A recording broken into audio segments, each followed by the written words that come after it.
what's up? How's it going? Long time no see. Keith with K and D Flips. It's been a while. I wanted to pop on here and just kind of update you on what's been going on. I have still been selling stuff on eBay, and that's kind of what this video is going to be about.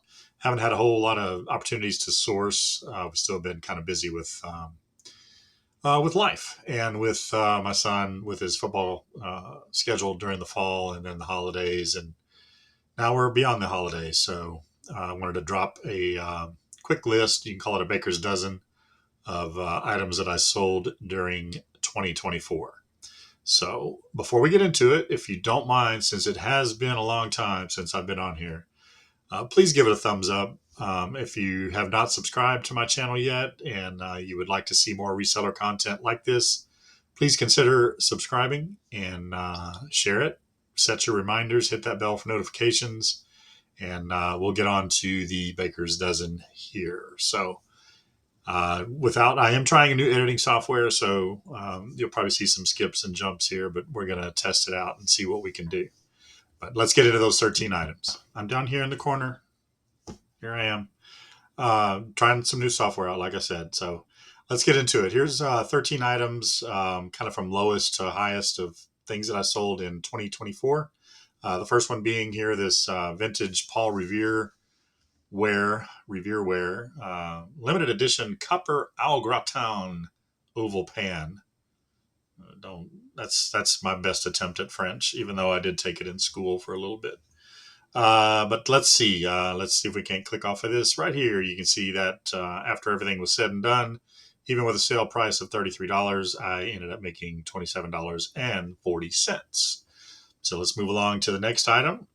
Nice Canadian tuxedo here, denim jacket, vintage 90s Wrangler blue jean jacket, size small. And what would he sell that for? Here we go. Sale price of $32.99. Looks like after everything was said and done, made $32.34. Not bad. Item number 3 is this baby Doppler machine here, the Sonoline B baby. Is that somebody like stuttering and saying like B baby, or is it Sonoline B baby Doppler? I don't know. I sold it a while back. Pink heart monitor, manual ultrasound, handheld device type thing. And let's see, sale price $34.99. Somehow I made $37.91. Probably something to do with the shipping, them being charged a little more than what it cost me. So I'm sure you other resellers know how that goes out there sometimes, and sometimes we end up on the wrong side of that deal. But let's move along to item number 4 here in this nice 2015 embroidered Masters Tournament pin flag. That was the year that Jordan Spieth won, fellow Texan. And let's click off of this. Let's see. We sold that for $50, and we had a total earnings of $44.41. Now, I haven't included any of the prices the cost. Actually, if you look here at this custom label, I kind of put that price there. That's $766. I bought 3 of these flags, and it averaged out. I think it was $25 or something like that. So it averaged out to $7.66 a flag. So just as a little verification there, we can go back and check these other items real quick. The baby Doppler looks like I bought it for 10, and the blue jean jacket was $7, and the Paul Revere wear, I don't know. I don't want to give you too much information there. But anyway, yeah, let's move along to the next item. Let's see that we did the Masters flag, and now let's go to the Players flag.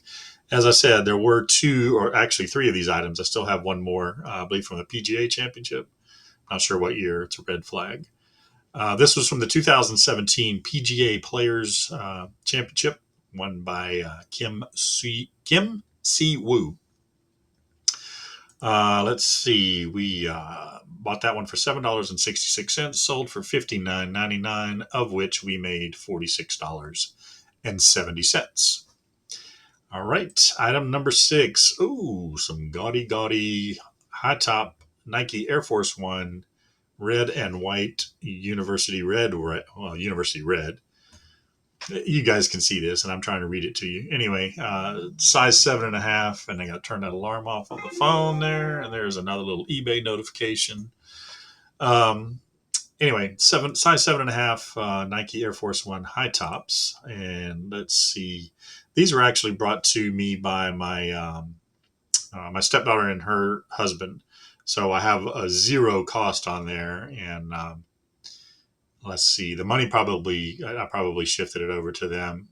Just sold a few items for them, but it was through my store. So let's see, the total on the sale was 75.33, and you can see down here we made 46.77. Again, one of those upside down kind of things apparently. And it did go to the verification center and make sure that it was legit. So moving along, item number 1, 2, 3, 4, 5, 6, 7.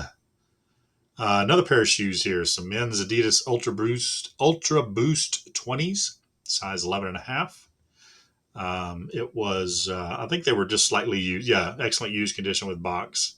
So this was actually a pair of shoes that my wife had bought and did not care for anymore.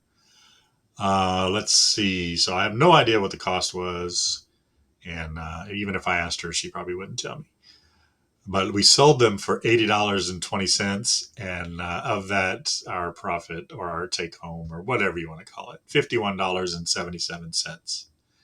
All right, let's move along to the next item here. It is the Tommy Bahama Zip Cooler Bag. Nice little insulated backpack. Says it can carry 24 cans, but I don't know. It didn't really look like it was that big to me. That's what she said. Let's see. It looks like I spent $30 on that, or somebody spent $30. I don't know if it was me or my wife. Actually, I think she found it somewhere. So we sold that for $62, and of that we profited $58.81. Moving right along, a set of a dozen of these quick set deadbolt locks. Bought them for $2 a piece, so that's what, $24 on cost. And those sold for $84. And after shipping and all that was figured out, we made $72.06. 6 cents. 6 cents. Next item here. This was an item that my son sold, and he has recently regretted because he's now looking for one again himself. But it was a used Boss RC1 loop station. One of those deals where you can kind of record a little snippet of song and then repeat it and then record on top of that and record on top of that and make yourself your own little Mixmaster studio song person type thing there. So I don't know what he spent on that, but let's see. We agreed on what price to list it for and whatnot. It sold for $75, and of that we got $74.08, and it went straight to his pocket. So he did sell another item on here a little bit later, you'll see, and he's using that money to try to find another one of those RC loop pedals. Another Canadian tuxedo, and this one is actually a lined one, the old Levi's Sherpa jacket. I think I found this at a Marshall's or a Ross. Little retail arbitrage. Still new with tags. Spent $28 on that fine piece of clothing. And let's see, it sold for $89.99. And after shipping and everything was figured out, we made $79.16. So not too terrible. So keep your eyes out for things like that whenever you're in Ross or Marshalls. Maybe just head over to the clothing or the shoes is usually where I go, and then just look for the clearance items. And that happened to be one. Next here, a pretty unique item. I think I got this at an estate sale. It's a men's coin watch. It's the Liberty $50, a 1945 coin. It did have a certificate of authenticity. Came with a velvet case. Not sure what we spent on that, but we sold it for $120, and we profited $104.31. So just a quick explanation. The reason that I don't know some of these purchase prices, there's many different reasons, but one of them is I have a death pile, which you can probably kind of see back here.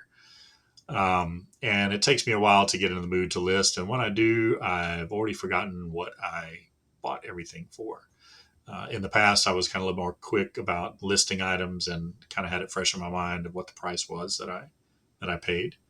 But that being said, let's move along. This is the last item here on our list, the Baker's Dozen, number 13, and another item that my son gave to me to sell. It is a Fishman Rare Earth Active Magnetic Sound Hole Pickup Read Description. The read description part is what people are supposed to do. It's not really part of the description. But he got it for $5 at the little town where he's going to college at one of the thrift shops up there. Kind of, it was a bin shop is what it was. He picked over some bins and found that. And being the musician that he is, he did know what that item was. And look at what we sold that for, $189.99. Out of that, our profit, or his profit, $170.22. So he should be able to afford another one of those RC loop pedals, maybe even a newer version of it. So we're going to end that list here, and with some, with some unique editing with this new software. You'll see me back on the full screen here in just a second. And here we are through the magic of editing. So back on full screen here, back on YouTube. Got a few things coming up this year. Trying to boost up my channels and also starting a new venture with my brother. So we'll have some more announcements on that a little bit later. Hey, thanks, man. If you made it all the way to the end here and you guys haven't seen me for a while, or maybe you're watching me for the first time, thank you so much for tuning in. If you don't mind, before you head out the door and click next video or whatever it is you're going to click on, or the X, hit that thumbs up for me real quick first. And maybe consider subscribing and hit that bell for notifications. Share it with your friends, your enemies, whomever. So that's it. Thanks again so much for watching. And I'll try to make some more content for you guys. This has been Keith with K&D Flips, and I'll see you on the next one.